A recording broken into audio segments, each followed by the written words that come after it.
Alright, let's do it. It's the not yet titled Muddy stream. I'm Ryan, and it's more Esoteric Ebb. We finally made it and played enough of the game that we're in day 2 of it. What I believe is supposed to be 5. So, yeah, as we continue, as I say, it's day 2, 11:10, because I took a long night. It took a long time to sleep my requisite 8 hours, being a cleric. So, here's the session notes for as it is so far then. You've arrived in Tolstad via waking up in a morgue. You've picked up a goblin sidekick, and now, well, you need to focus on the actual job, the tea shop that blew up. First off, you still need to get inside. The entrance is in the middle of the big, open outside area. If you find yourself stuck, there probably should be some other ways to get inside. Beyond that, you've also got the owner to track down. From what you've heard about this guy, he could have already left the city, though maybe if you're lucky you can catch him before he hops on the next ship down on Waterlane. But nothing so far has given you any decisive evidence. And then there's that masked assassin.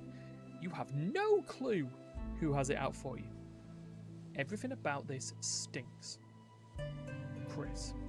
So, we've spoken to the guy who basically put the magic spell on the tea shop, and we've managed to persuade him to give us the password to enter the tea shop.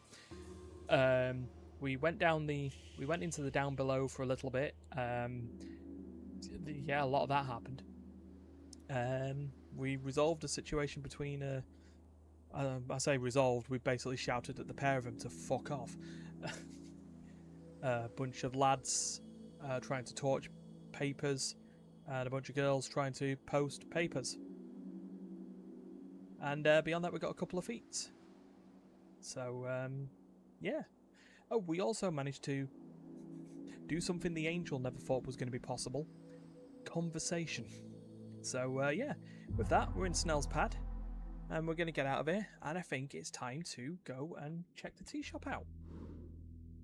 Why not? So, let's leave. We picked up Snell again.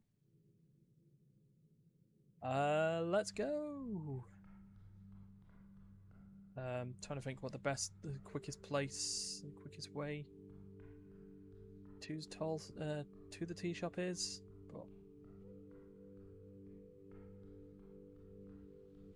Snell, why have you got stuck, mate? Come on. This should just get us right. So we're in Waterlane here. I'm trying to remember what was the thing about this. Oh yeah, it opens at sundown. So not really going to do much there. E.T. Oh, the Ascani Reeds Trading Company. Oh, yeah. People working there. Maybe we still got to also look at Frank, son of Frank, as well. Seems to have made it out on a boat, so there is that.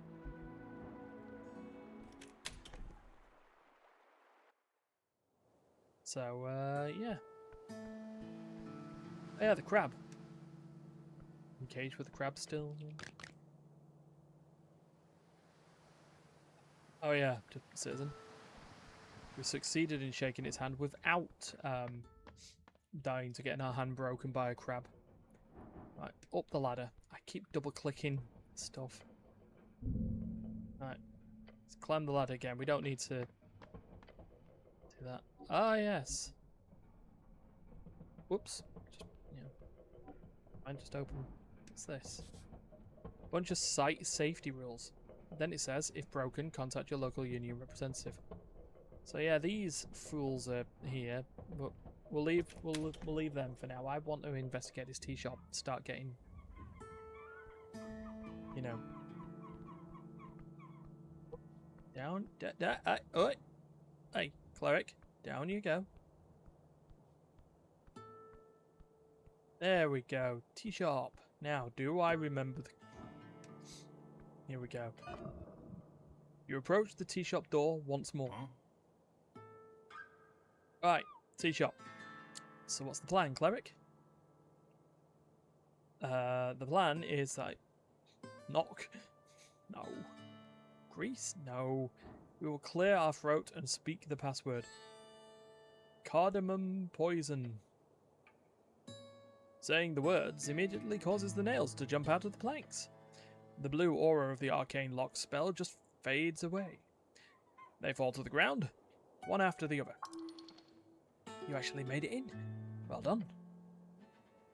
The goblin shakes his head. Cardamom? I love cardamom cake. Cardamom cake.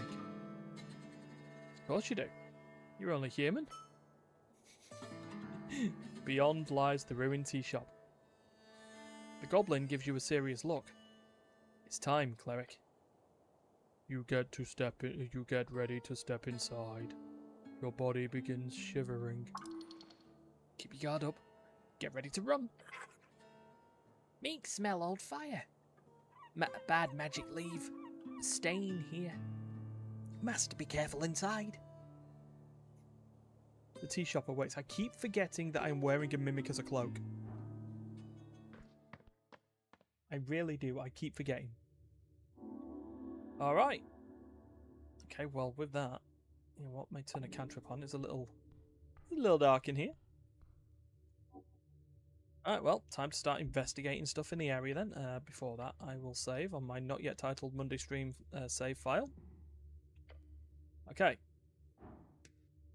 So, used to be seating for customers. Along the wall, you find a row of booths. Any textiles are obviously ruined, but the wood itself stands. Interesting. Your companion squats down and checks under the tables. Yep, it's fucked down here too. Where should I look first? Snell checks the right one. Check the central booth. The militia hosed the whole place down, Snell says while lifting a coal-like wood piece. Especially here in the front. It's all sludge. It's going to be hard finding any signs of anything.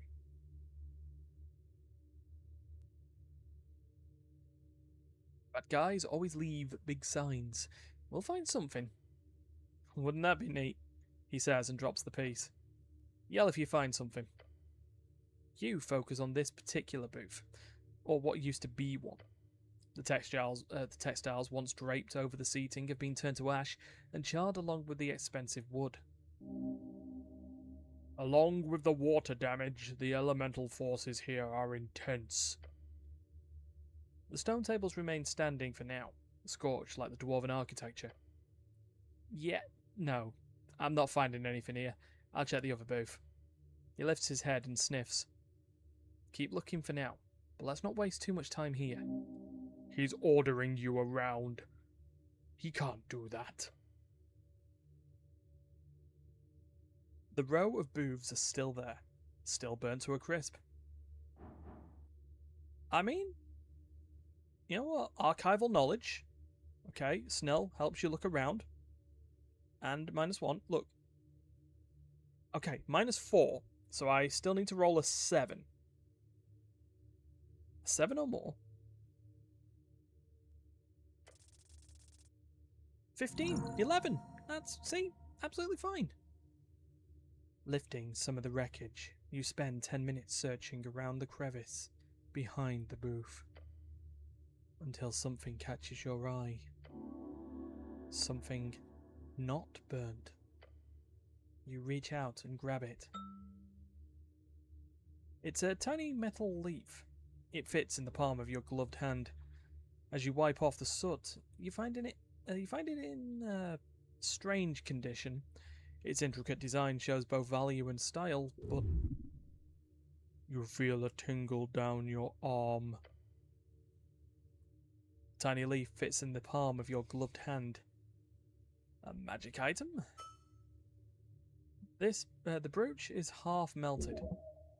A magic item does not get destroyed like this. Not by anything but the most powerful of magic. It simply does not happen. You glance over to your companion. He hasn't spotted your find yet. Found something. Oh?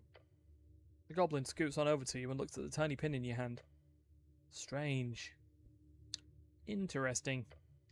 It kinda survived the fire? Bring it with. Show it to the old lady. Why would she care?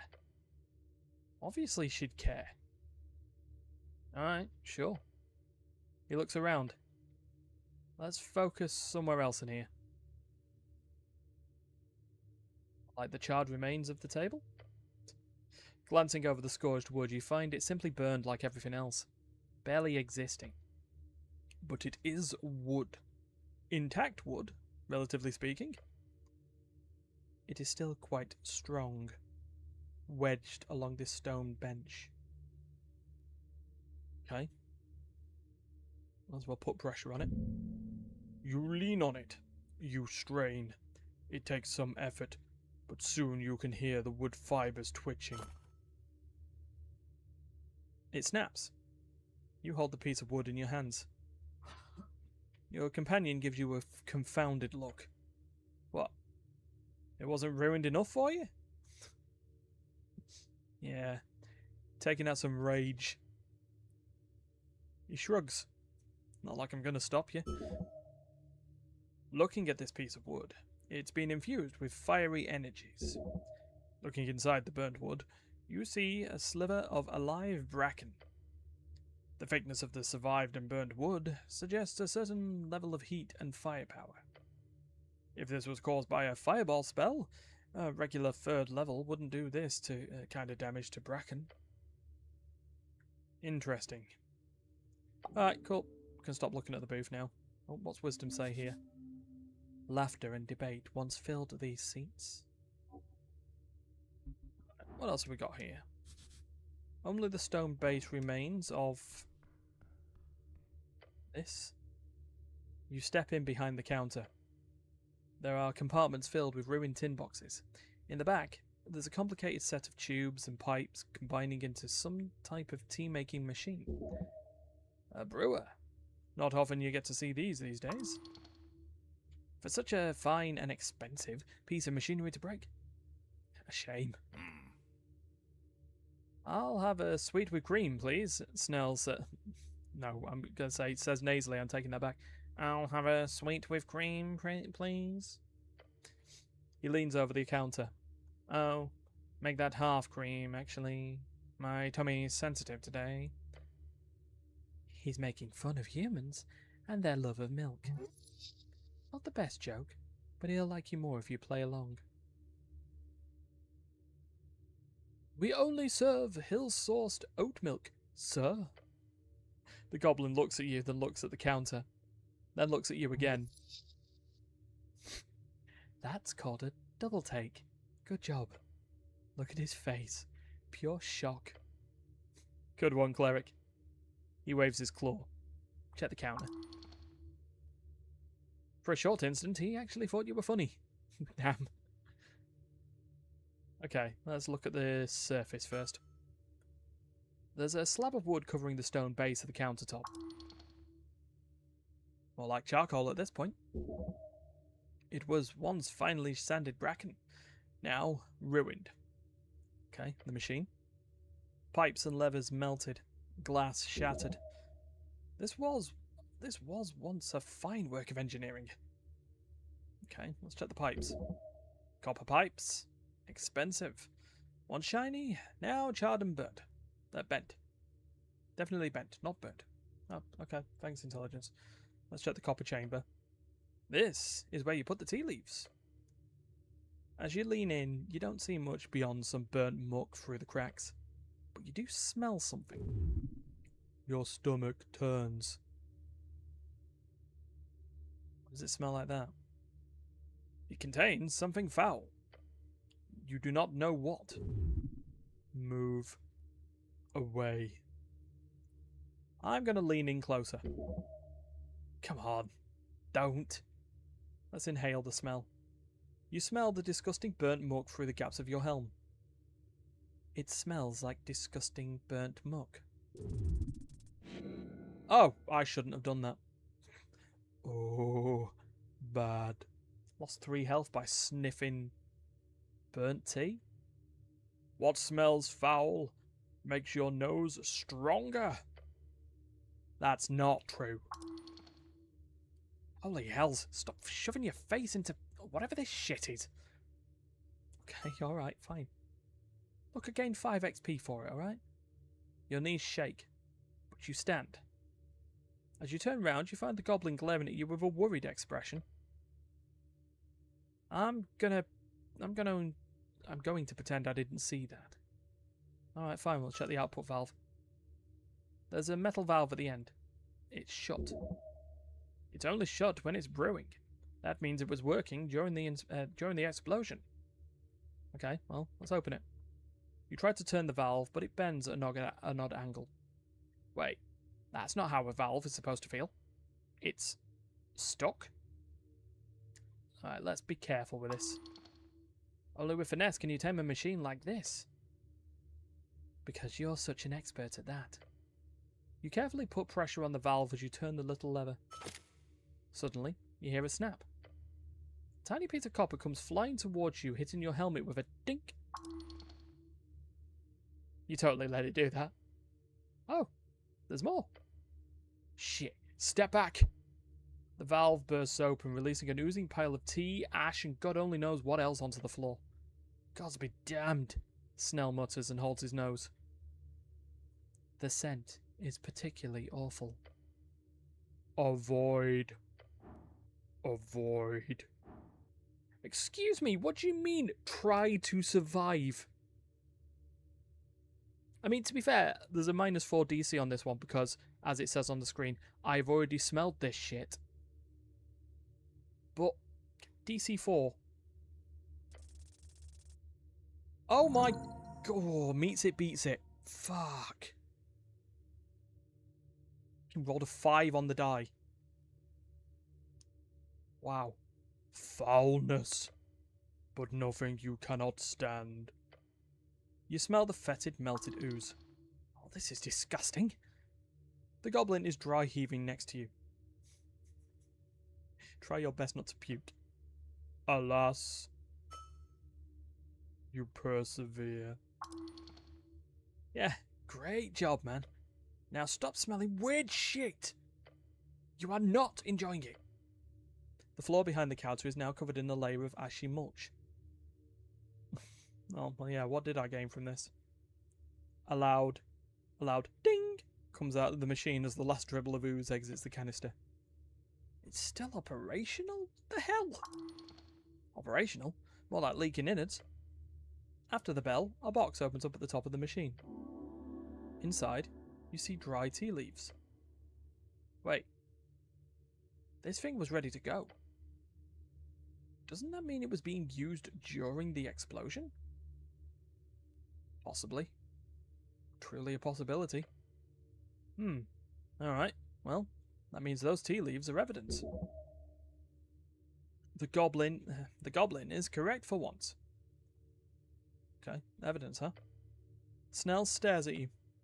Yeah. Pick up the leaves, cleric. Oh, right, yeah, of course. Yeah, of course. Okay. You carefully place the dry leaves into your pouch. The goblin gives you a nod. Now, can we please not hang around this goop? Yeah, let me look into the charred boxes first. Tin boxes full of tea leaves. Or they're supposed to be. The heat from the explosion has melted both the tin and its contents. It's just ash now. Damn, was hoping at least one of these would be intact. Selling tea is a legit side hustle. Margins are bonkers. Well, sorry, Dexterity, that's not happening. Oh, it reeks. Yeah, thanks. What else have we got in this room? Okay, there's like a frame at the side. There's loads of rubble and stuff, so... Let's have a look here.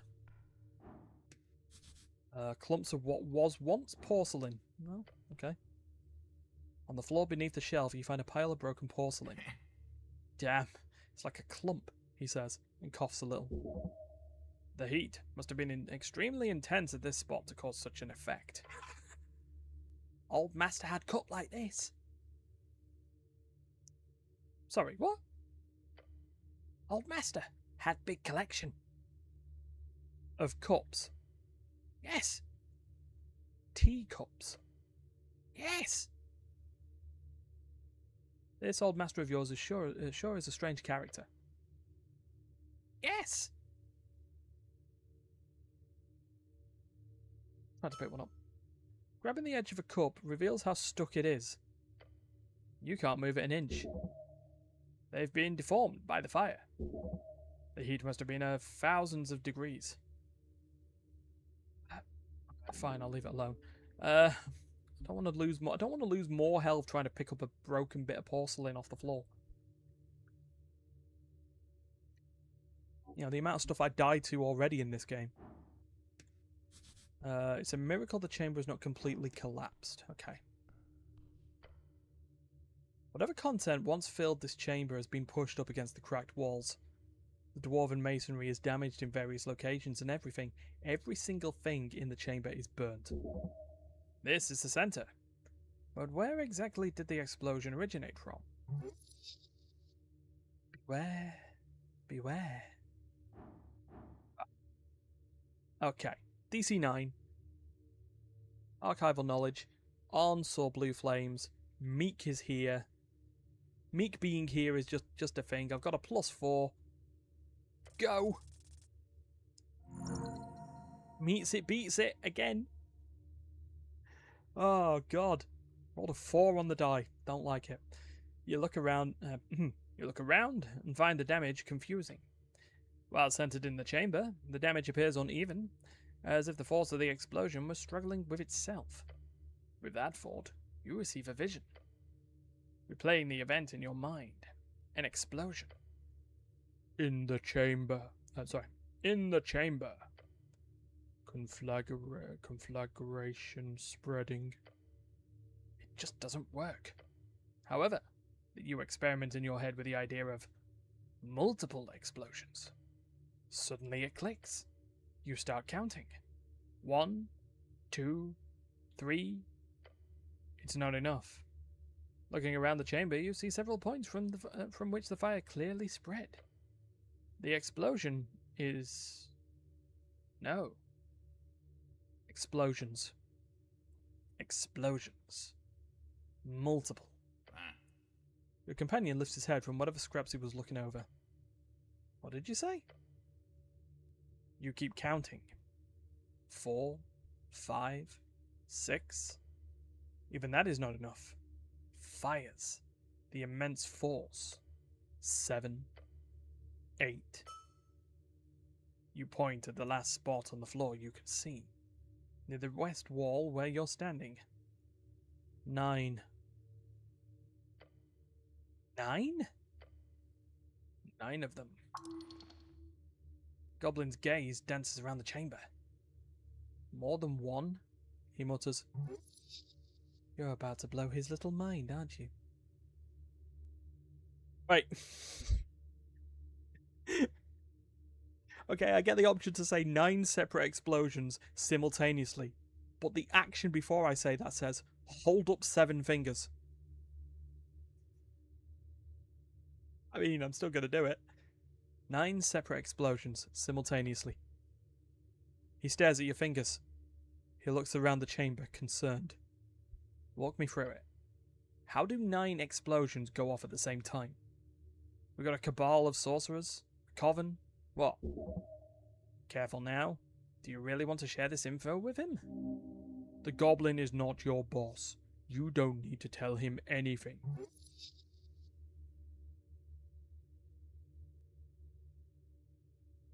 It would be useful to keep this to yourself.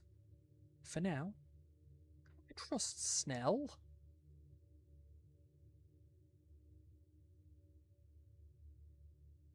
Do I trust him that much, though?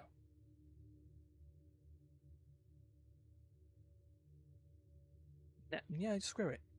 Tell him. Necklace of fireballs. Necklace of... he says and pauses. Huh.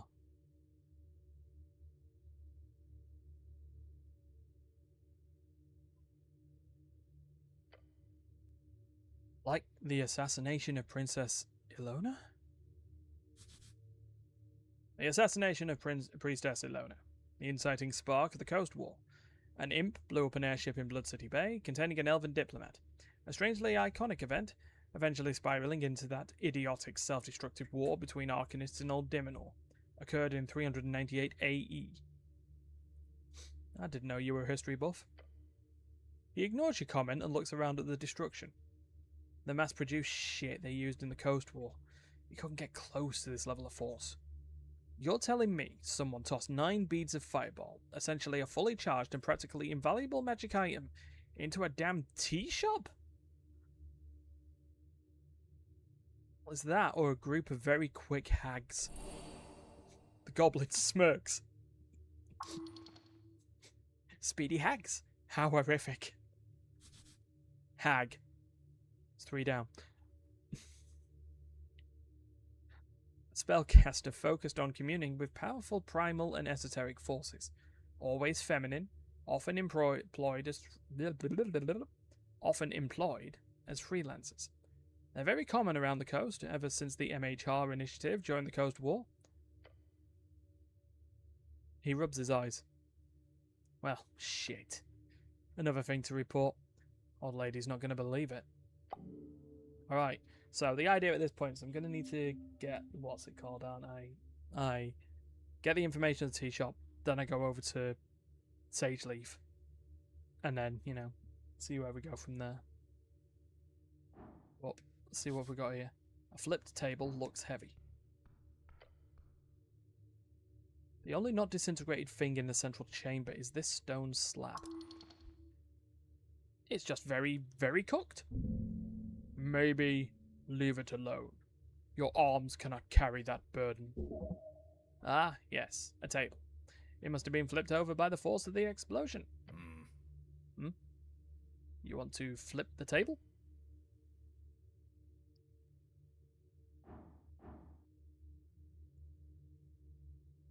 Okay, so DC 12.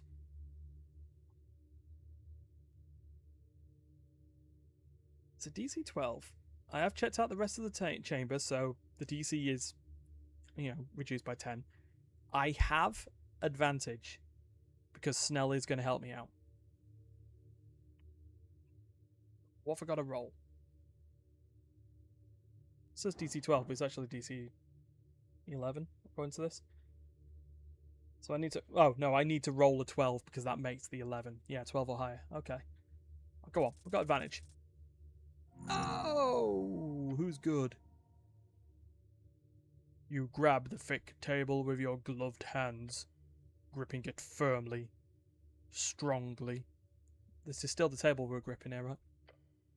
Snell copies your movements. On 3. 1, 2, 3.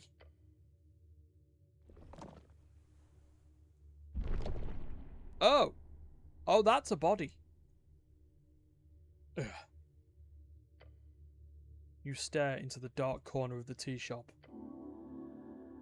Amidst soot and broken tiles, you see a corpse. It almost disappears into the destruction around it. Snell stares at it. He is silent. Give him a second. He'll appreciate it.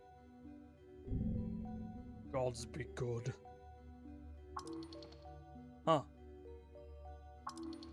Yeah, this is a bit out of your pay grade.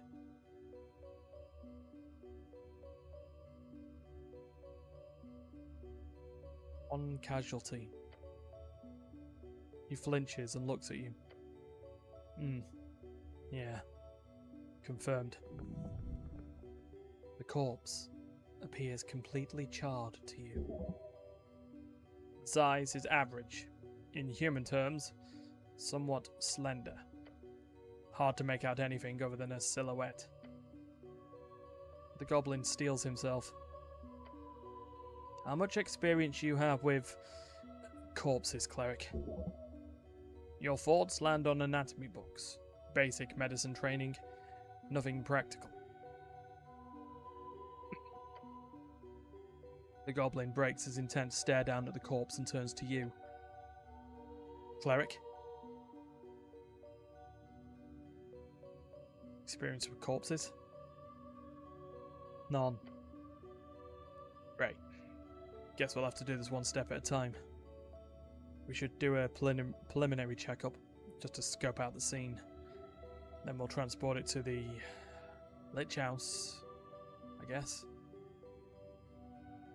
Preliminary checkup, huh? Uh-huh. I'll check the head.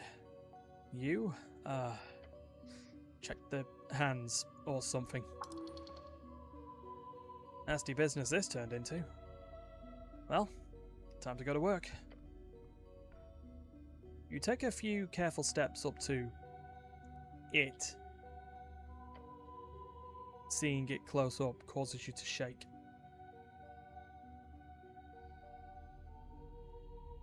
Well, let's focus on the hands. You see the left hand is half destroyed. Perhaps they landed on it. Could have shattered in the fall if the source of the fire was instantaneous enough.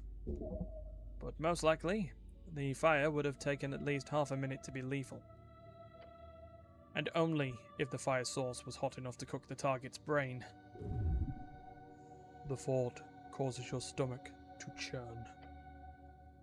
The right hand is clenched near the victim's hip, holding something. A clue, of course. You've read stories like this. The victim always grips something important when they die. You'd have to be a real gentle touch not to break the content of that fist.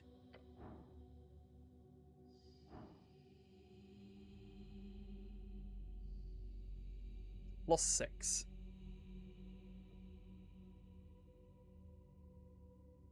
Leave it for later and explore the rest first, and we'll come back to it. Boring. The mortician will handle it. Let's look at the torso. A dark mass.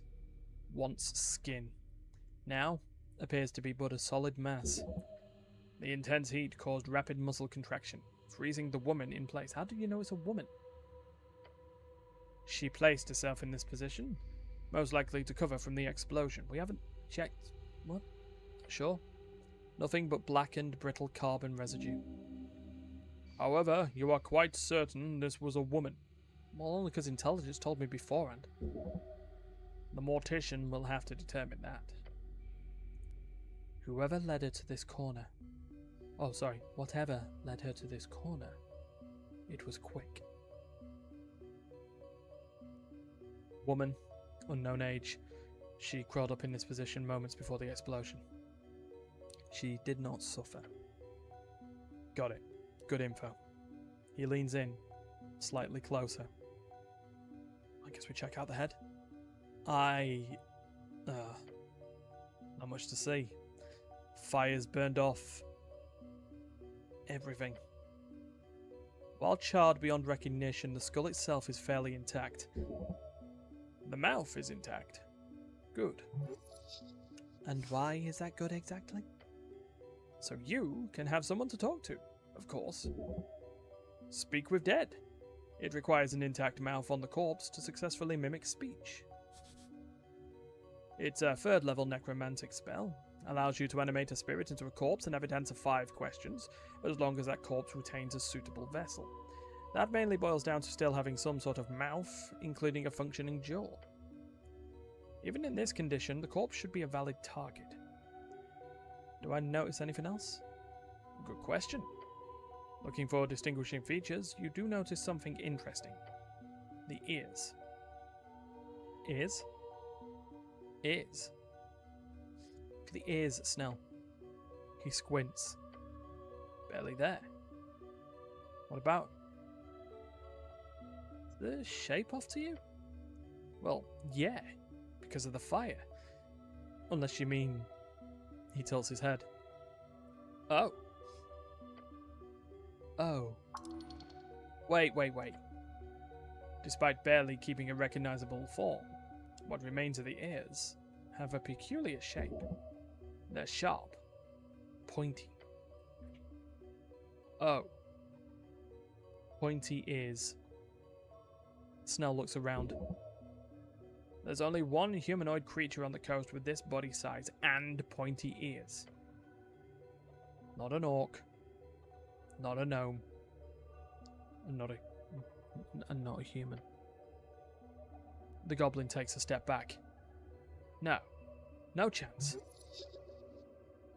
Denial for both of you. It's unbelievable, but just the concept of such a rare creature being found in this second-rate tea shop. There is no doubt. Oh no. Your companion glares at the corpse. His head then slowly turns towards you. It's a damn elf. Elf. Scary primal overlords of the forest. Rare in Norvik, but they've got their hidden roots all over Asker.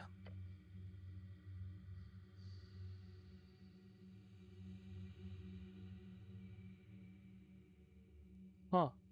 Scent of Ukul, Mist Flame and Miss. This is the death you fear, the dramatic end to your career. Did they know? No, they couldn't have.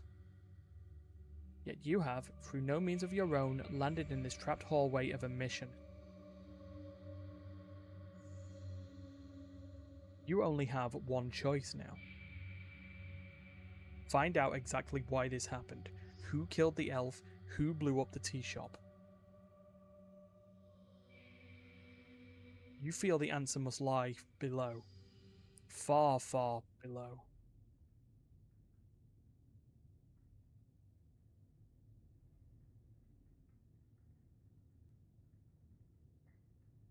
I don't remember what voice I gave the mortician, but hey.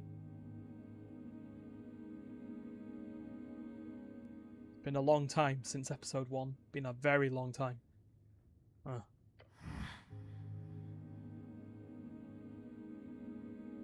Eyes follow the towering dark night as he walks past, heading down the stairs. The body is secured. Good, good. The pale man answers behind his desk. Snell leans against the iron slab, his eyes fastened entirely upon the elvish corpse across the chamber. I think I expected a dwarf. Huh? A dwarf? What? Why? The tea shop used to be a gathering place for the Asgals. My first thought was of infighting, or political assassination, but an elf. There's like 3 of them. In the entire city.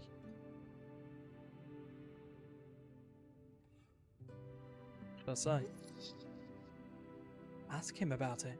Like, how fucked you both are. Just speak. This is a mess. A right fucking mess.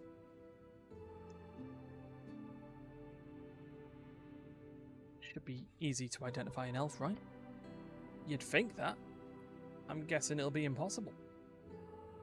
But look, I don't like Visken. We shouldn't have brought the elf here. Yeah, look, I'll say it again. He's a weirdo. But the old lady has a deal with him. So for better or for worse, he's our guy. The connection here is interesting. They're both strange entities here in this strange city. Okay, but this is above my rank. But I don't see anyone else jumping at the chance, so you're still serving the old lady, for now. Okay, so what now? Snell takes a deep breath. Gather any remaining clues in the tea shop. Then we report to Lady Sageleaf. He snaps his fingers. ASAP. ASAP means as soon as possible. Silly modern slang. Also a popular brewery in the Log District called Arnold's Sleepy Armageddon Place. And that's not a joke. You hear the pale man clear his throat across the circular chamber. Cleric, I am finished with my report. Well, I want to check out the corpse again. Ah, yeah. You obviously also want to do the thing. You know, the thing. He holds up a hand to his mouth and mimics talking. Elaborate. Snell groans. You know, the thing you clerics do with the corpses? What's it called? When you speak with the dead? You never had a chance to cast Speak with Dead before coming here. Speak with dead? Yeah, what's it called? Speak with dead. He glares at you. Are you making fun of me? No, it's called Speak with Dead. Oh, right. He closes his eyes and groans. He's embarrassed. Or simply annoyed. Either way, nice. Right, that is a thing I am somewhat capable of doing. He squints.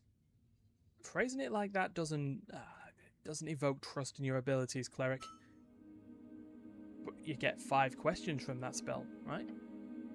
With that, you should easily be able to figure out who, what, why, when, and so on. Perhaps Visken can tell you something about that spell. Can't cast 3rd level spells yet, though. Oh, wait, but doesn't it take years to learn that shit? Eh? Oh wait, I think I lost something when I fell into the river, but it's coming back to me. Sounds worrying, but good. Try to get back into the groove quickly, alright? Alright, let's talk to Visken then. Yeah, sure. Either way. And what I will do at that point is save. There we go. Yeah.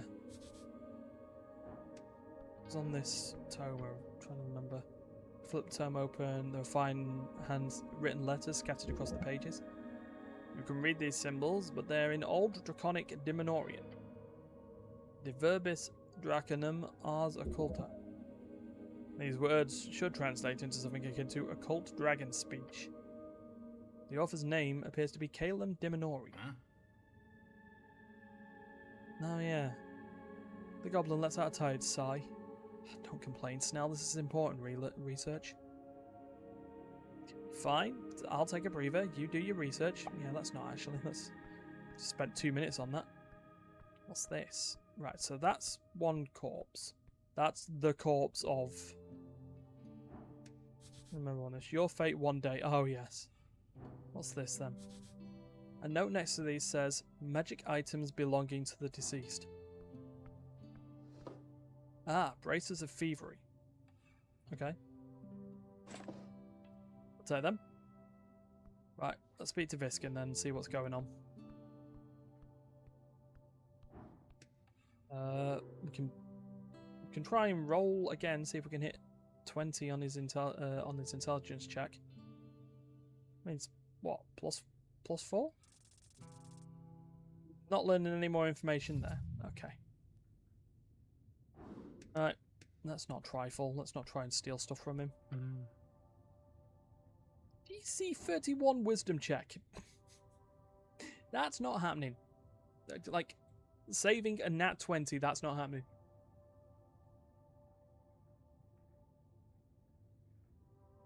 I don't know why. I've got the bloody cup. I mean, I could charm person, but why would I? I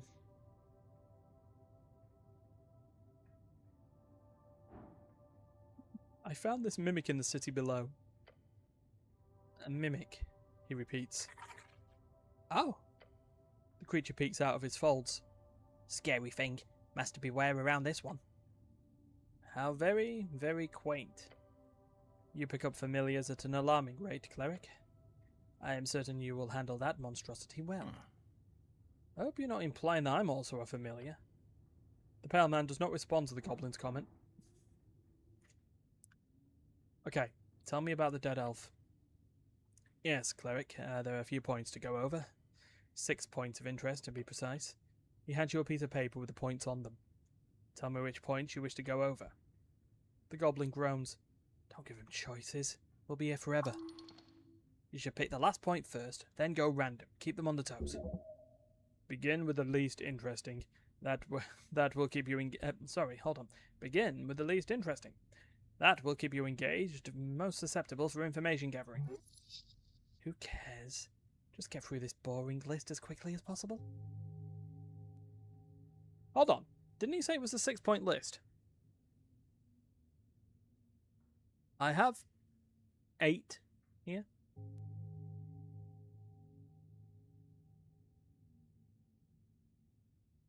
Let's have a look at this. Hold on. Point 1. The transfer? Yes, it went fine. The body was ruined, of course, but still intact enough, thanks to the charring. A gentle repose did what it should. I then had a subordinate carry the corpse, wrapped in a yim silk, a special fibre material. Yim silk. Thread spun by the elusive incorporeal giant spiders of the Imian burrow forests. It is a useful material in all manner of factory settings. With minor damage, the transfer was completed. Point 2. Folk identifier. It's an elf, right? Yes, your preliminary assumptions were very much correct. While even the teeth had been ruined, the fangs presented as clear evidence. This is an Ilim elf. One without horns or of a bestial alteration. No one needs to hear me burp. Point 3 just says sex. Yes, sex. Surprisingly difficult to determine in elven folk. Sex, the trait that determines whether a sexually reproducing organism is of the the male or female half of reproduction. Also a useless distraction. Sex. Fun.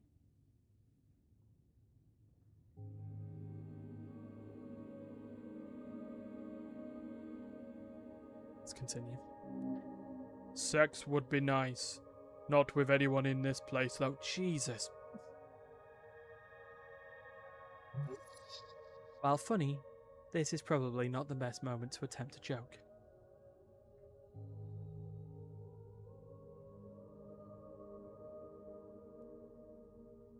Can't help it. But this is point 3? Not 6? Yes, cleric. Point 3. The goblin leans in and whispers, "Very funny. Perfect timing." After much consideration, I have established that this was, at the time of death, a female elf. Tragedy. Interesting. Would it be less of a tragedy if it was a male elf? You know what I'm... This fits in with my thing, doesn't it, about, like, being able to do better rolls against female... Yes. I agree, cleric. Oh, I shouldn't have carried on with this. Men are strong. Men are expendable. We are tools to be used by our women. You seem to have uncovered an ancient truth of humanity, cleric. Yes, I have true esoteric knowledge of phylogenistic nature. That does seem to be the case. Can we please just focus on the points here? Point 4. Mouth intact? It is. Which means you're able to cast Speak with Dead, cleric. I need some help with that. I'll see what I can do. Next point. Point 5. Ilim identity. The elf is clearly of Ilim nature. Getting in contact with the embassy would be smart. Or foolish. I suggest speaking with Nicholas Darrow. Or his Valkyrie. Yeah, that sounds like trouble. The embassy is on the other side of town. Plus, they're not exactly known to be too welcoming to inquiries. They've got us in the tea shop, you know. Point 6. Hands. I found an object within the elf's grasp, however it had a magic seal on it, causing it to break upon interference. I should have gone for it. Slowly and deliberately, the pale man shows you some dust in a vial. It was a chain. A gold chain. The esoteric enchantment upon it caused it to survive the explosion. However, it fell apart upon losing contact with its host. Interesting. I apologize for not handling it better. Perhaps I could have gotten more info. Interesting. Very interesting. Indeed. I'm not sure how to look into it further, but it could be good to mention to Lady Sageleaf. Okay, point 7. The cause of death? Fire. The easy answer is usually the correct one. She was incinerated instantaneously. The final shape of the body informs this judgment. I cannot determine if she sustained any minor damage before, but the way she ended up makes it clear. She was moving until the fire erupted. That is all. Point 8. It says, I have what I need. Right. Good. Now listen. Speak with Dead is a powerful spell. Where can I find it? Straight to the point. Necromancers are rare in this city. Some specialized clerics are taught it, but few are powerful enough to know it innately at 3rd level. However, for lack of a better way to put this, I know a guy. Can I trust this guy's guy? He wants you to pick up this spell so you can use it on the corpse. So it's in his interest, somehow, that you get this spell. So, yeah?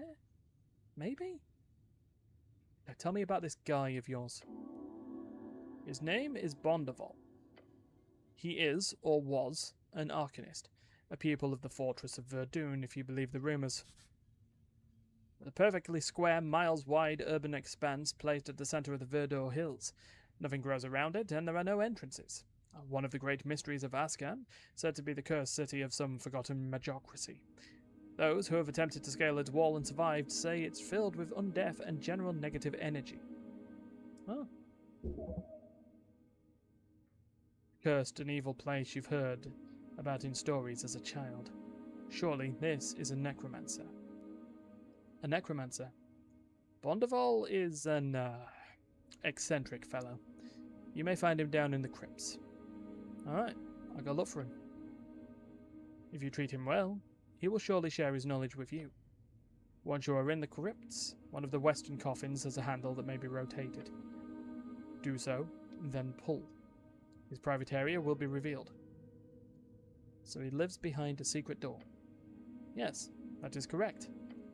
Once you've learned Speak with Dead, return and cast it on the corpse. He leans back and nods. That is all. Anything else you need, cleric? No. Thank you. Bye.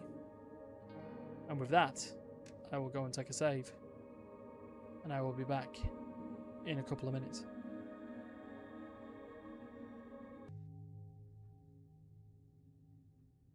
Let's resume. So, let's look at our questing tree now.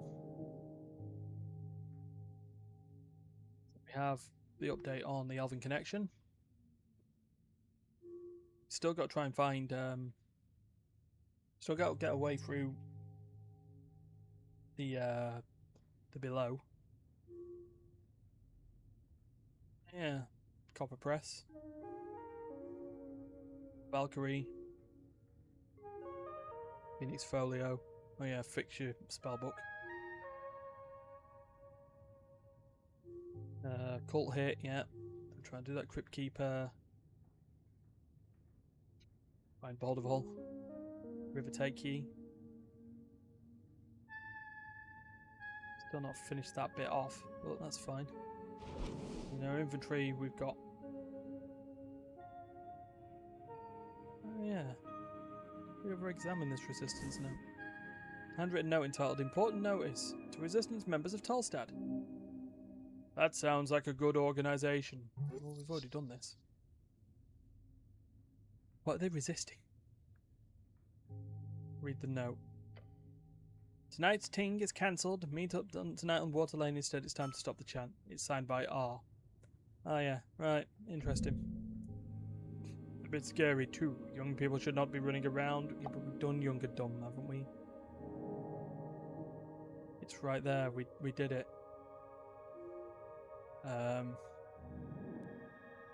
Okay, so if we look at our map, and sorry, our journal. So we're here in Viscon's lair, aren't we? It's below the crypts.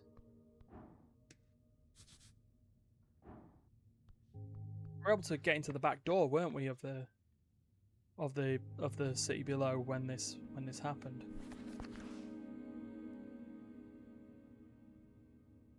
So you know,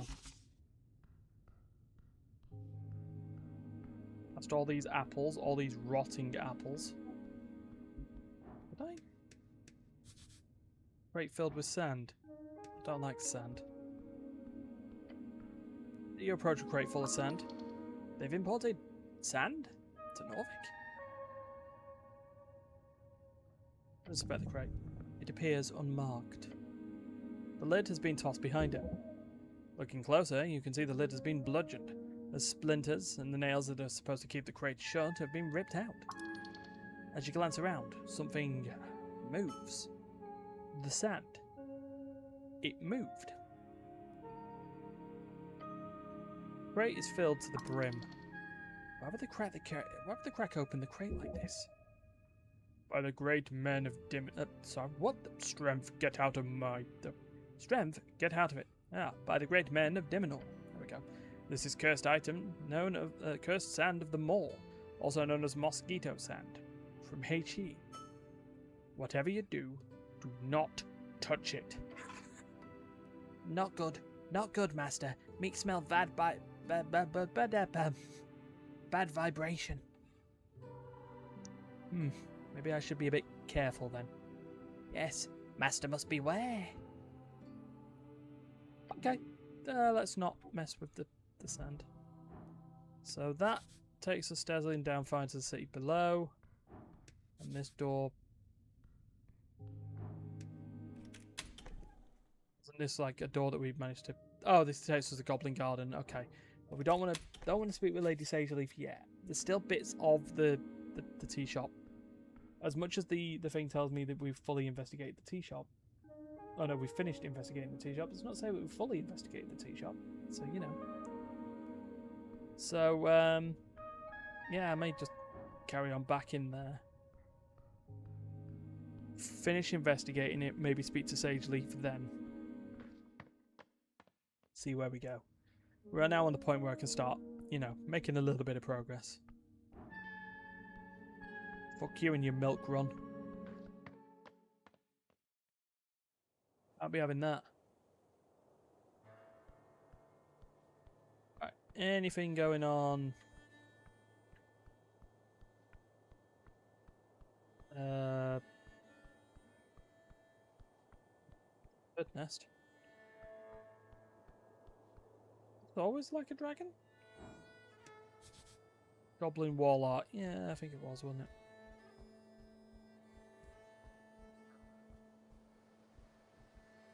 Where were we?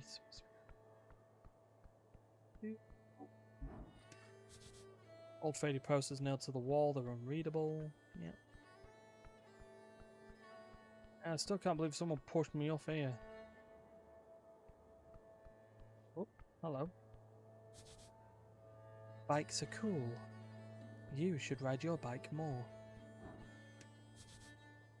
Bike line. One bike stands out to you. Oh yeah. A handful of bicycles are stationed at the local wreck. Bike racks are usually stationed in plenty places around the city, usually in locales with loads of stairs. Not a lot of bikes. Usual commuters are probably too scared to head past the tea shop. This particular bike is yours. Hey, Meek. Ahoy, hoy! Oh my god, it's Tim Messenger from Hot Fuzz. Ahoy, hoy! Check out this bike. The mimic looks at the yellow bike with a bulbous eye. What is bike?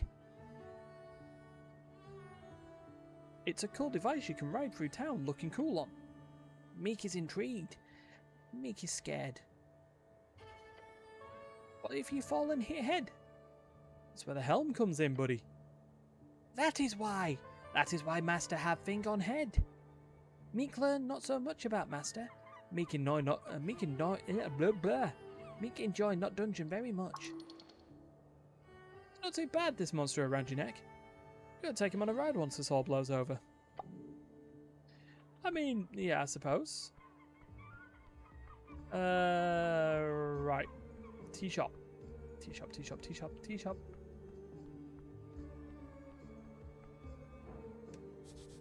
Sleeping for surface, come back after midnight-ish, yes. Right, so there were a few little bits that we still wanted to look at in here. So, basically past the table, there's this little paper is apparently weak to fire. Trifle, 3 shards of yore in there. We'll have that. Once there were shelves here filled with magazines. If you've seen this type of you've seen this type of construction before in other tea shops, city tea shops. The main drawer of tea shops is the available outlet of magazines. Pay for an expensive cup and get access to the latest stories. Win-win. Is there really nothing readable left? Why would there be? Paper burns quite easily. What if... Sure, maybe you'll find a magically fire-immune newspaper or something. That's right. You have to take a proper look here before moving on.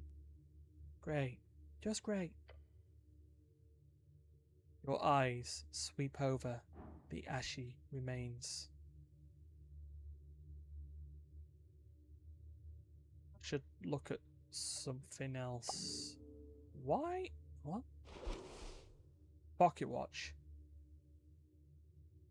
Has advantage in esoteric effects. Let me just take that off for a second and put... What was it? It was a wisdom check, wasn't it? Maybe if I put that on, turn wisdom into a -3. You know?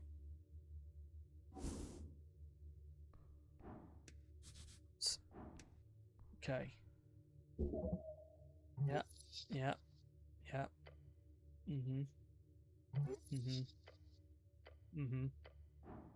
There, DC2. As long as I don't crit fail. Better. Among the mess, you notice something solid. Moving away a small pile of burnt magazines, you discover a paper completely unharmed by the flames. It's a bit dirty, but a quick shake reveals the title. The Undercommon. For fuck's sake. This paper is cursed, I tell you. We spent a fortnight fishing these bad boys out of the sewers last year. What kind of asshole thought a magically indestructible newspaper was a good idea? There's a faint tealish outline on the paper. Not quite glowing in the dark, but almost. The magical elven brooch was damaged, but not this. Immunity to fire damage surely is something. Sure is something, eh? Yeah. Is it any good? The zine? Nah. It's shit. Okay. What does the... +1 intelligence, -1 constitution. Yeah, because I need... Right, okay. You get back in there. Right, what have we got here? You see an iron door under rubble and soot. Laid in the passage, the iron door has fallen off its hinges. Look at the corners. They're bent. Okay. An incredibly high temperature must have been involved to cause the door to bend like this. And it is bent outwards. So clearly the origin point of the explosion was in the back. Okay. The hinges are connected to the wall via thick iron nails. Typical dwarven design. They use metal known as hardstone on doors like this. A metal commonly used by dwarven engineers in the construction of Norvik. It is light, but extremely durable. Melting point is 2,500 degrees Anders. Interesting. And then this was a combination of force and heat. An esoteric effect? Just a spell? Your bet is, this was a high-tier spell. Right, so I can't fail this now. I have a 95% chance of success. Thank God. Dirty 20, we'll take it. To melt iron like this, it would require incredible heat, especially for hardstone. You remember from your studies the art of the fireball spell. An awesome power, It was often used to a horrific efficiency in the Coast War to eliminate entire legions.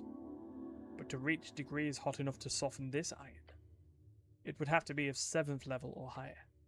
More realistically, considering how the flames have forcefully escaped from the back rooms by bending the door this way, 8th or 9th level. Hey Meek, what do you make of this? Door is very hurt. Meek feel bad for Door. Bad magic did this. Master, be careful. Whatever did this, still may be here? Okay. You can trifle behind this one. Alright, 27 crowns. Thank you very much. Right, and then, oh, a frame without a painting. Frame for a painting, secret exit. The actual picture was obviously burnt away in the blast. It is iron. It remains. What sort of painting do you think it was, Snell? Drummer doesn't strike me as the type of guy to hang a giant picture of himself. What do you think? It's a painting of a door. What? Door? Like, to trick people. Trick people? They'd walk into the wall. They'd go, "Hey, I can't grab the handle." The goblin glares at you. It'd be funny. Sure, funny. Maybe we should actually keep looking for actual clues? Are you saying this burned painting is not a clue? Fuck it. Sure, it's a clue. He lets out a big sigh. Why not? Well, let's look closer at the frame. Iron. Melted to hell, but still somewhat intact. Not as affected by the fire as some pipes you saw in the central tea shop chamber. Right. Anything else? The frame holds nothing else. Damn it! Should leave it alone. Alright, so if we look at the tea shop quest there. So purpose there, you found a corpse, clue, you found a copy of the Undercommon, iron door, you found tea left in the ruins, found a magic metal brooch. We've got a lot of clues here. I'll be honest, I honestly thought that was going to be a door. I am depressed now. Right, I think with those clues, we will go speak to Lady Sageleaf. And again, I don't remember her voice, so I'm just going to make it back up again. Best way into Goblin Garden from here, from where the tea shop was where? So we're here, tea shop, Goblin Garden. Oh, we can get in from Tolstad South, can't we? Okay. Let's go to Tolstad South. So down here. Past all this bit. The guys. Around here, wasn't it? Oops. Should get us into the garden. Yeah, here we go. Turn off the cantrip for now. There we go. Well, here's Sageleaf. I think I just did this for her, didn't I? Something like that, you know. Bit of a northern, more northern than the northern that I already am, you know. If not, that's what she's going to be now. So yeah, before I do that, save. Not because of what might, you know, well. Right, we can try and behold her again. We screwed up a lot. This one. Nat 1! We ain't learning shit.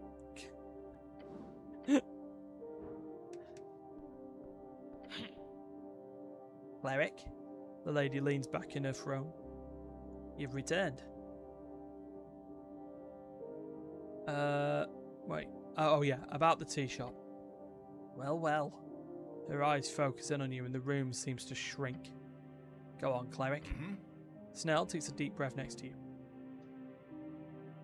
There was a dead elf. She lifts her head and gives you a cold expression. Do you have an identity? Corpse was heavily damaged. obviously. Yes, anything new to report? Perhaps something actually useful?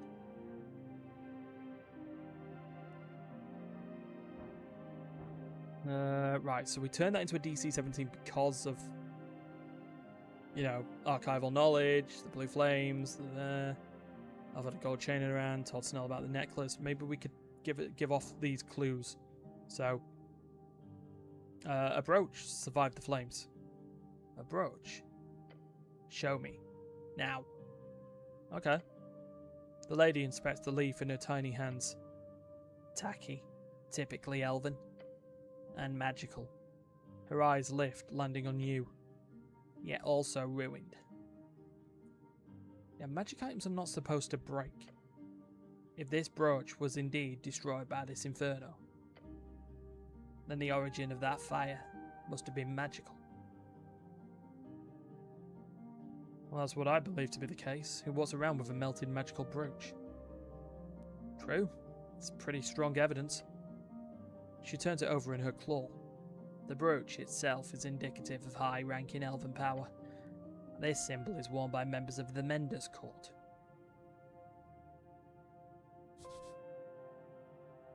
The Mender, a common way to refer to Ilum the Mender, the goddess who established the Ilum Empire.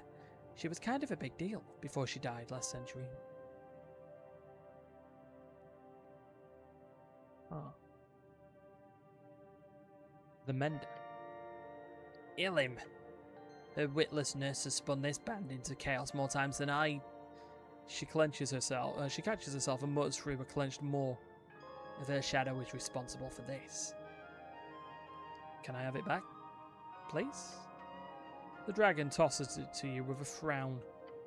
I do not wish her mark anywhere upon my hands or lands. Okay. So. Yeah, so I can't really go. I can't go the charisma route at this point because, you know, I've told stuff, I've explained stuff, so I'm having to try to go the intelligence route. Sort of show the clues. Of course, that's going to give her information, but you know, it allows me to sort of present stuff. You know, right? The T machine thing was active at the time of the explosion. The T machine. He exhales. The tea machine. It was in the process of brewing tea. We even found some tea leaves inside. Interesting. Considering the shop was closed at the time, that's quite the clue. Perhaps this elf was making tea. Perhaps the elf expected company. That would make sense. One more question. What kind of tea leaves were in the machine? Why is she interested in that? Snell gives you a glance. She takes one sniff at the dry leaves and frowns. Urkel. The jewel of Kargamesh, means endless pillars in Primordial, a natural wonder of the world, an underground city where all elements live in harmony. Rivers of water and lava intertwine, and clouds gather around a forest of enormous stone pillars. A paradise far from the coast and the undersea. The Kargameshian plan. She's hiding something. But what? Next. What else? It now becomes a DC 12. A metal door was melted off its hinges. See, it becomes moderate. I want to make it sort of effortless. I know that the idea behind these checks as well is probably to save time, but you know. Melt. It was bent. Bent metal. I funded that shop. The door was hardstone, was it not? Dwarven made. It does not simply melt. Yeah, I double checked. It was hardstone.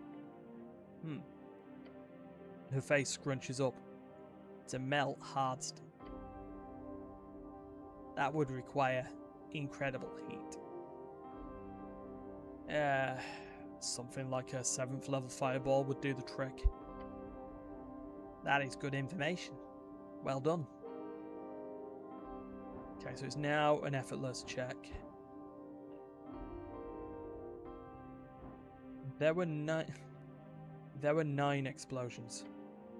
Her eyes focus in like fiery spotlights placed upon your soul. Elaborate. Okay, it's a bit complicated. Oh, please do enlighten us, cleric.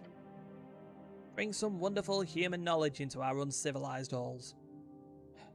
It was a necklace of fireballs, with 9 beads on it. That's what started this whole thing. A necklace of fireballs. A magic item mass-produced during the Coast War, rare to find in the post-war era, especially with more than a handful of beads remaining. This explosion could not have been produced by arcanist mimicry.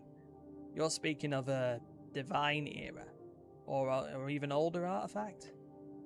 A reasonable explanation, yet vexing. It simply raises more questions. She frowns and scratches on claws on her wooden throne. What else? Right, we can do this now. Nat 20. Forgot that we've got Lady Fair as well. Yes. You go over the details. The broad strokes, putting the events into a clear chronological order. Lady Sageleaf listens patiently as you explain it all. The tea shop owner was not there, but the elf was. And the elf clearly had a reason to sit in the closed tea shop. The elf was in possession of a fully stocked necklace of fireballs. The goblin chieftain's lips curl into a slight smile, which then turns into a grim frown.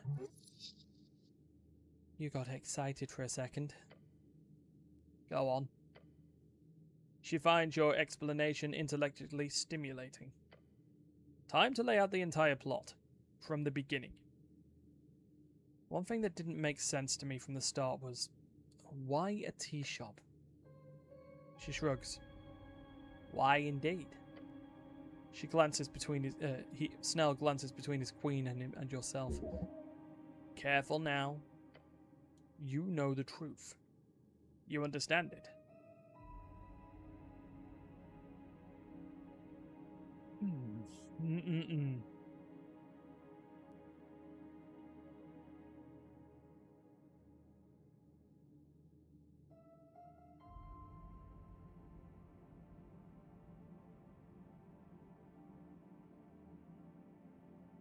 Well, for now, given the amount of people who were involved with that shop who've just disappeared. I mean, the owner and Frank, son of Frank, gone. And this elf, one of few elves, who in themselves are feared among the town, from what I'm reading here, reading into this, just conveniently exploded in a tea shop. You know? It was an assassination. It was overkill. It was to send a message. She scrunches her nose. A message. A message to who? No one, I say. I do not believe for a second this was a planned attack. There are too many important targets, so close. Had it been a simple fireball spell, perhaps. Snell, do you know how rare this artifact is? This necklace of fireballs? Exceedingly rare, my lady. Perhaps not, a single bead? Those float around the coast from time to time. Still expensive, but remnants of the Coast War. Each bead, if detonated together, would result in the blast increasing in power. 1 level per bead, and 1 level per bead, and it starts on 3rd level, as any normal fireball spell would. 9 beads. 9 beads would then mean blast was above 9th level. Yes, cleric. Her smile widens. 11th level. Oh boy. Simple math, the goblin says, looking concerned.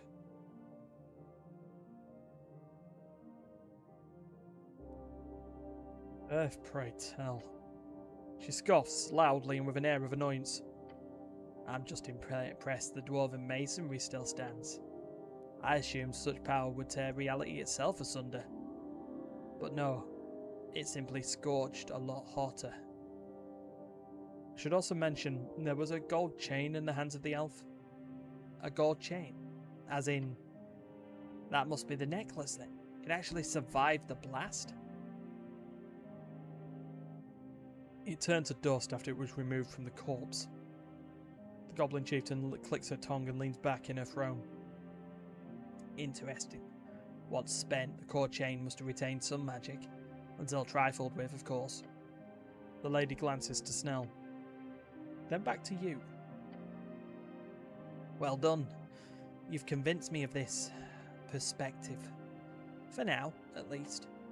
The lady grows silent and begins twirling a ring on her finger. How is the cleric's elf, Snell? Elf, my lady? Do you believe he could require some magical assistance? The goblin mutters and gives you a good look. Yeah. She takes off the ring and tosses it to you.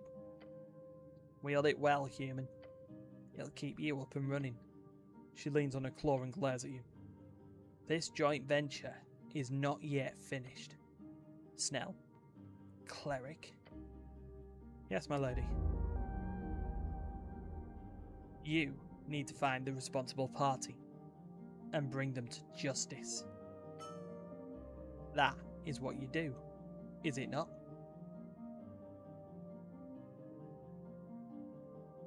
Oh yeah, always. Good. The elf might be dead, but I'm certain whoever's responsible here is not. Speak with the relevant parties. Find out everything about this elf. Locate the missing witness. This Frank, son of Frank, dressed in yellow. Fake name or not, if he can be found, you must do it. And then there's the question of the poor fool drummer, of course. You have until the election, cleric. Be quick about it. Time is running thin. I should look for this tea shop owner. Who knows? He's probably already left the city. If he's stupid enough to hide in some corner cowering like the craven fool he is, then find him and make him talk. Okay, do you know anything about this dead elf? She groans. There were words of a certain elf making friends within political circles here on Tolstad. I'm assuming this is the one. I would suggest speaking with those connected. The Asgals for their involvement with the tea shop, Viscum for the post-mortem, and, of course, the corpse itself. That you should be able to handle. Any more info on this missing witness, this Frank, son of Frank? Not much. Some whispers are about a man dressed in yellow rushing downwards. Perhaps he fled into the city below. The fella's probably dead or dying in that case. Either way, find him. Alright, that's all for now. Fine. Keep at it.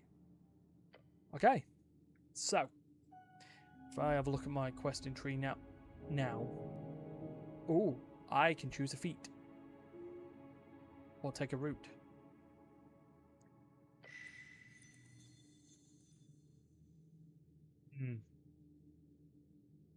What is loneliness? Excuse me? What is it? That feeling in your chest, the knowledge of lacking, of being without, this thing hanging frail like as connective tissue between others. Is it something, or is it simply void? Is nothing something? Sounds like a mathematical thought for the blue one. So, you come here to solve a mystery. Yet what you find is everything working against you. Someone must really not like me. Do not worry. Only your presence here is due to a grudge. Not the difficulty of this quest. Yeah, well, you know. Just as you do. Political forces working against each other. Not in direct competition, but indirectly, as the election looms all over all folk. A coin lord who wishes nothing to be brought to light under his reign. A chieftain who wishes to hold her domain tightly, caught between a poor woman in a tea shop. It's a right mess. That is very true. For you, despite these tribulations, it has proven a revitalization, a return to form. This last year has been terrible. It's been fucking awful. But now, you are on your way to handle it all. All thanks to Snell. Yes, his presence is a good in your life. He is, potentially, a friend. A friend. Friendship is not a necessity, nor is beauty, nor is love. They do not help you survive this world. Rather, each of those things gives value to survival. So the empty hole in your chest does not open up as wide at the end of your next quest. When the silence of your tower office or room at Mom's apartment does not engulf you quite so suddenly and hastily. Let's remember that feeling, eh? But then you can ask yourself another question. What is tea, really? Are you shifting topic again? A warm liquid, filtered through leaves of various distinguished plants, only to be served to free-spirited youthful folk of common cloth, a drink of the post-war era. And then this drink explodes! It does not. However, you see, at the centre of Norvik, in the middle of the chilled River Torna, sits a fortress, one filled with folk, each of them flowing through the alleys and tunnels and streets, at the centre of which you find a tea shop. Stepping through its doors, you're immediately hit with a wave of exotic aromas. There are folk of all kinds debating, playing music, and exchanging ideas within these walls. Stacks of newspapers thrown about the tables. Behind the counter you see a dark feathered creature serving freshly brewed cups. This is a tea shop. There are many like it in Norvik. There is nothing special about this one, apart from the fact that this one blew up.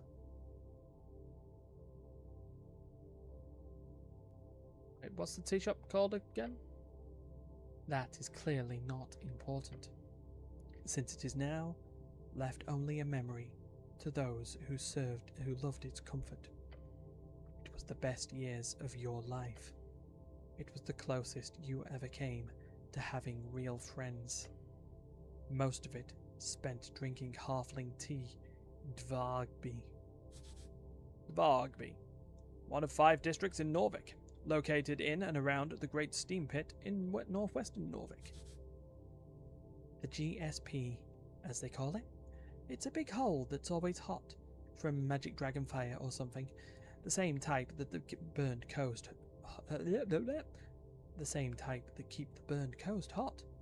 The dwarves built homes in and around it, and makes up the entire district of Dvargby. Great Steam Pit, a deep crevice in northwestern Norvik that's connected with a river via a canal, a centerpiece of Dvargby. Okay, continue on, Wisdom. With people. Oh, shut up. They used you. Aren't you the one always going on about exploited labour? Well, that's you. A lonely kid tricked into pushing dwarf propaganda. That's all. It is not so simple.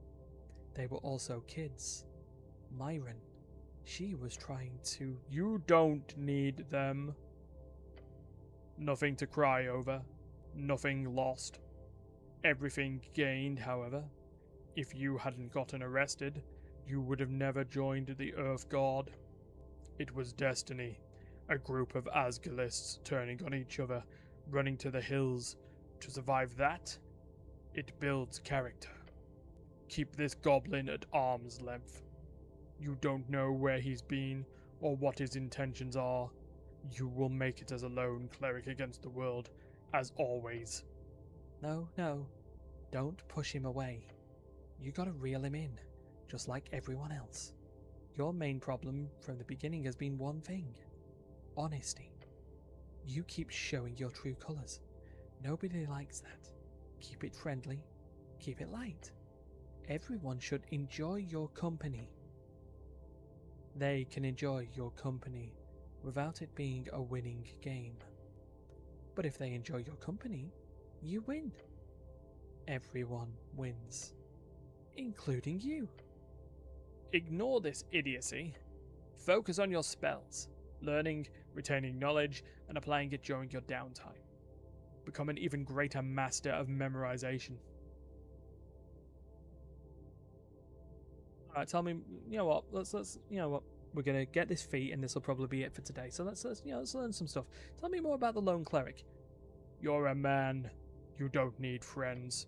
Taking a short rest means kneeling down in the dirt, a fist placed upon your chest, your brow dripping, pearls of sweat falling down upon your bulging pecs, in the dark, alone, by yourself. Flying solo. You don't need friends. You're a man. Okay, so lone cleric, at the start of your short rest, heal an additional amount equal to the levels of exhaustion you have. What? Okay, tell me more about Master Memorizer. Normally, your absolute genius allows you to recover a spell slot during whatever breathers you take. Focus on this. The rest is useless. During your short rest, you restore 2 random spell slots instead of 1. Okay, alright. And then friendly company? Snell is a good person. You enjoy his company. Just his presence during your breather is enough to make you feel good at heart. The feeling is somewhat mutual. Who cares what he thinks? You seriously need to learn how to make friends. For real. That includes manipulating them into actually sticking around. Friendly company, during short rests, always roll hit die with advantage. Snell also gains an extra proficiency in his initiative rolls. So, this is a wise or charismatic thing to choose. It's a mix, really. Like with alignment, it is all about intention. Alignment, an esoteric effect in which brands each creature on the coast with one of 9 labels on 2 axes, lawful to chaotic and good to evil. It is debated exactly who or what determines the parameters within this effect. Spells like Detect Alignment are capable of passing this effect. Everyone's got one. Some spells can detect it, but don't read too much into it. Alignment is just an internal thing. It doesn't really have too much real-world application. Do you view socialization as a zero-sum game? No? Then you're dumb. No, you are not. A relationship is what you make it. If you assume it to be a cold calculation, then that is what you get. Sweet. Good deal. Alright. I think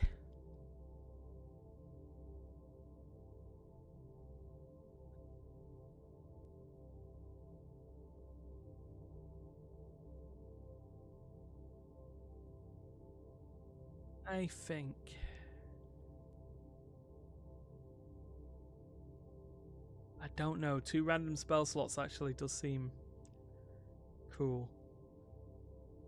But restoring my hit dice with advantage and Snell getting proficiency in initiative. I'm going to pick friendly company. You'll be a great friend. A true friend. And so you shall remain. Oh, 400 XP for that and all. Alright, go on, I've got 10 minutes. Right, so. Where's the crypt?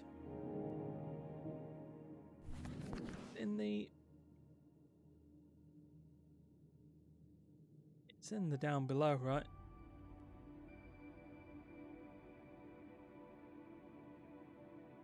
And of course, we've got to get in there.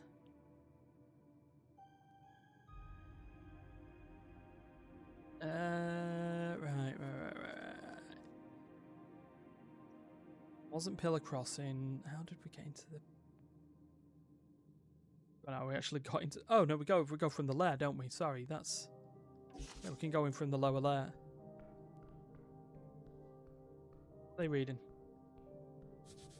A not-so-tiny dictator. I'm sorry. A not-so-tiny dictator.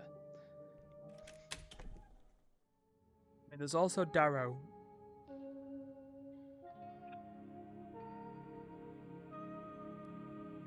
I think... You know what? I think maybe speaking to Darrow might be a plan. Going to the down below later on in the day. Obviously not today because we're gonna, you know, wrap up soon. For now.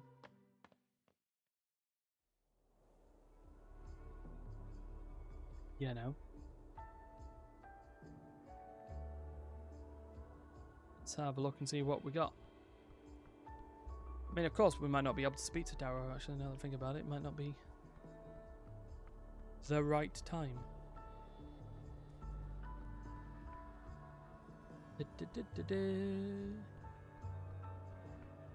It's over here.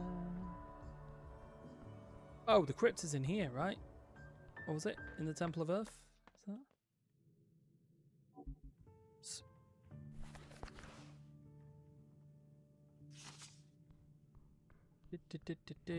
That's where all the voting happens. That's the stuff. These stairs go far below the city. Right, so this... Oh, no way I'm getting through here. There's like 5 more doors behind this. God damn it. Right, yeah, let's try Darrow. I mean, it's not great that there's, you know, a dead elf in the city, but, you know.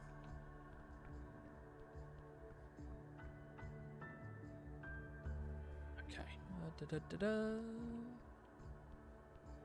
think that we've still got an assassin around as well. Is she inside here? Okay, here we go. Cleric. No information that we can look at on this one then. Okay, that's fine. Means we've not spent a minute. Darrow? What about you? Oh, there's a helicopter out. Ah, we can't. Oh, because it's not nighttime, is it? That'd be why. Fine. Fine. Into the crypts then? So let's head back to Visk and we can get to the city below from there. Sure, we found a shortcut and I've completely forgotten where it is. My memory is just not great all the time, eh? Especially, there's going to be some time taken off for this as well because, oh, truck gun. Oh, what does that say? There. There is an esoteric effect in place here, stopping rainwater. Thanks.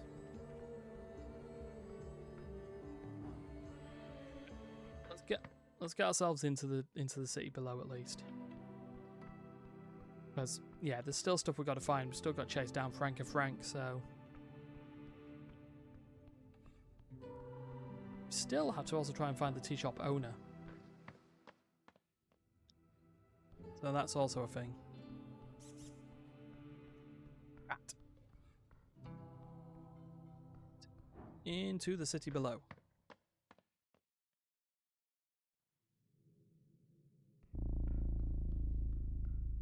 Oh yeah, this is where I nearly fell down to my death on the stairs. A little trap. Okay.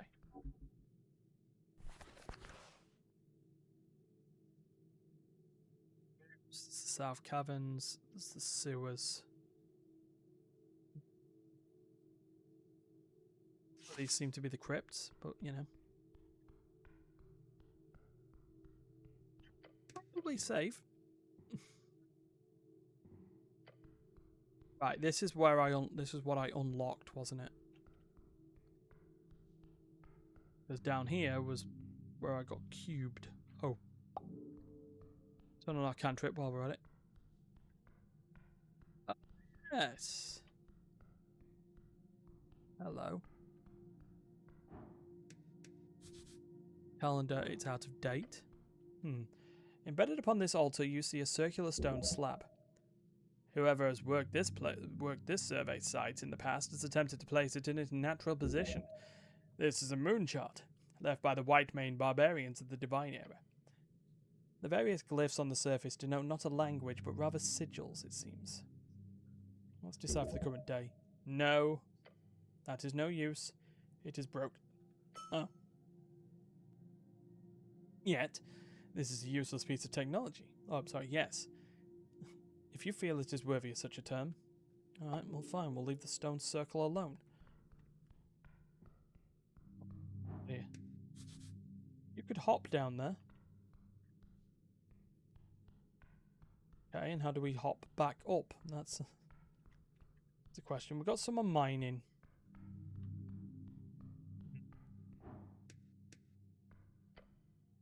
You glance at the step. It is a descent of approximately 50 inches. 2 meters. A way of measuring distances, invented by an arcanist named Upland Hagenshags. Today, it is only used in scholarly circles. Yeah, whatever that means. Point is, it's not super high.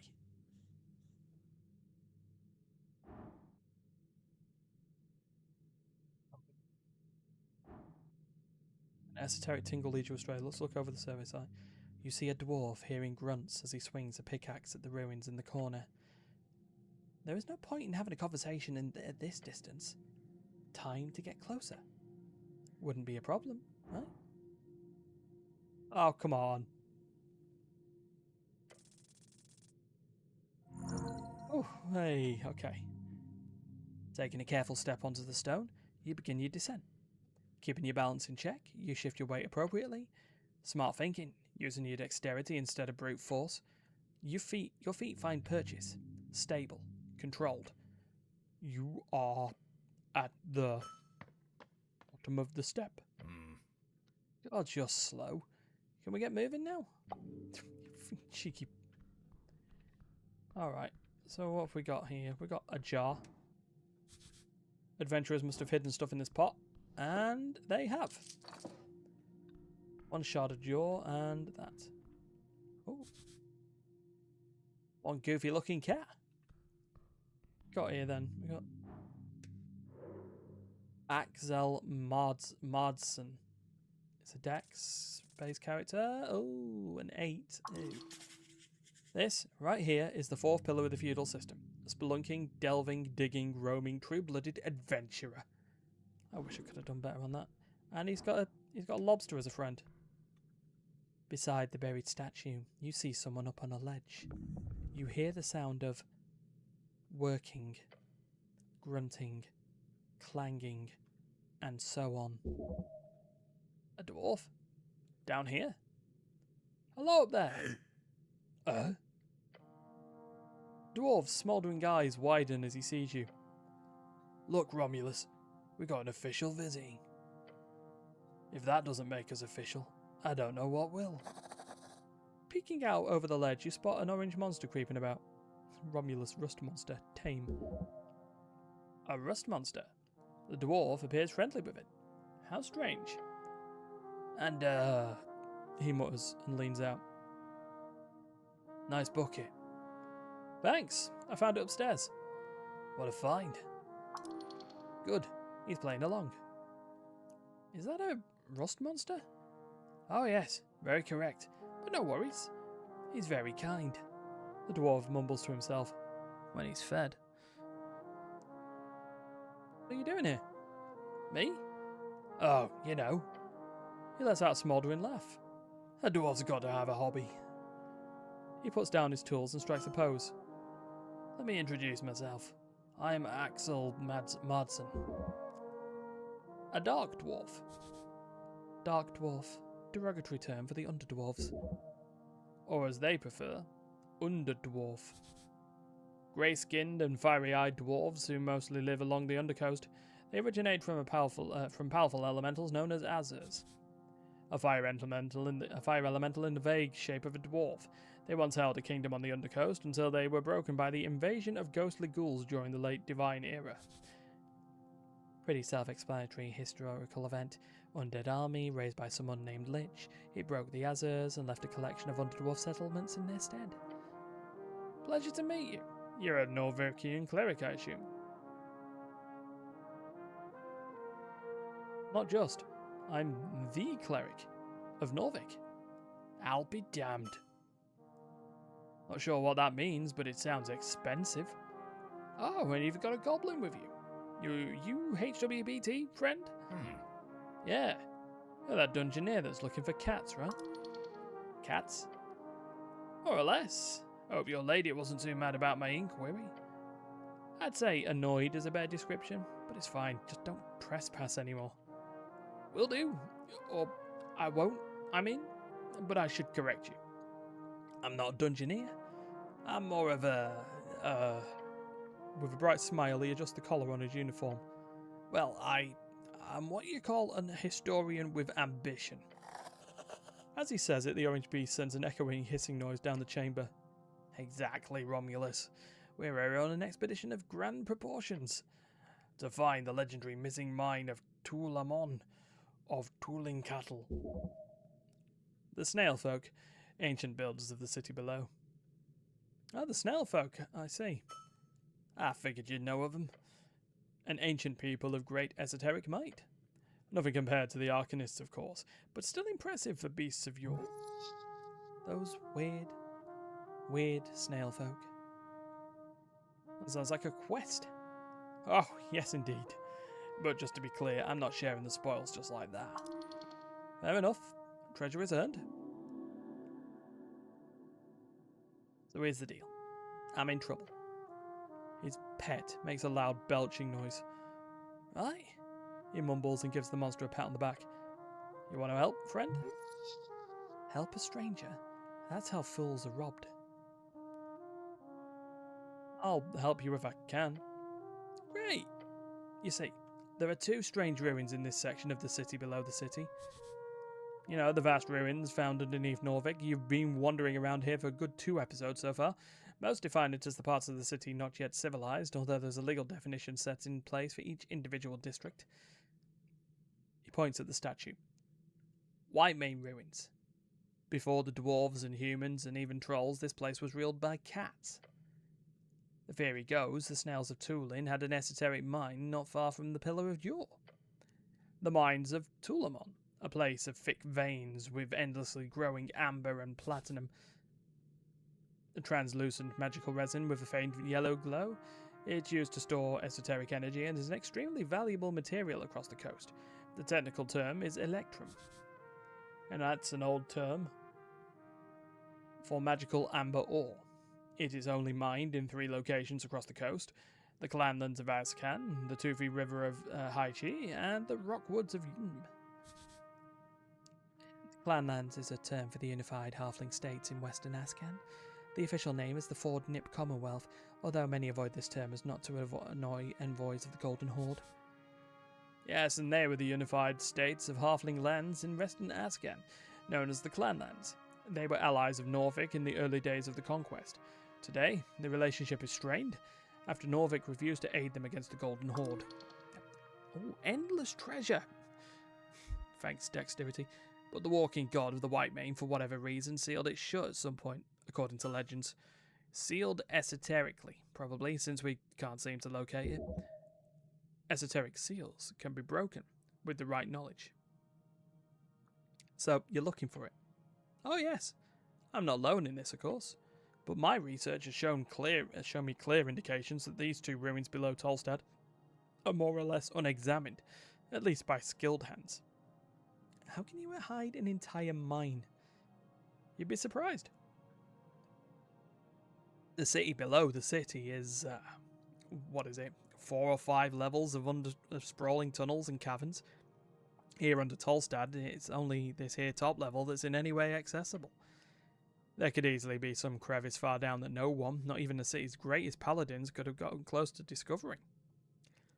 So, there's ancient snail folk, and then slightly less ancient cat folk who built cat stuff on top of the snail stuff? Exactly. Okay, so what's the problem? There's no problem with this site, but I'm almost finished here, and I'm unable to gain access to the second White Mane Ruins, because it's inside HWBT territory. And they are very unwilling to allow a dwarf like me past. Your lovely goblin friends have hired a brutish bugbear as a guard. But you're a cleric. You're the cleric. If you can get access into their territory, then please head south. Through the damp high caverns, there should be a White Mane Ruin at the end. A shrine, probably marked by a bunch of feline symbols. He gestures towards the big statue. Just look for big cats, essentially. I've already been there. What? Aren't you the little spelunker? That's good. He nods. Did you see anything? Dust and rubble. He leans over the edge. All I need you to do is tell me if you find a symbol of a sun or two blades. Either of those. Then report back to me. If you're able. And if you have time. He sighs. A deep, frustrated sigh. Wish I could do it myself. Darn those goblins. No offence, he adds, giving your companion a nod. None taken. I really, really do not care. Sun or two blades. Yeah, I didn't see anything like that. I'll go back and see if I missed it. Great. Since you've already made your way there, it shouldn't be too much of a hassle, I hope. He gives you a thumbs up. Perfect. Right, that is where we can end it for this time. And next time I play it, I guess we'll go and try and search for other stuff.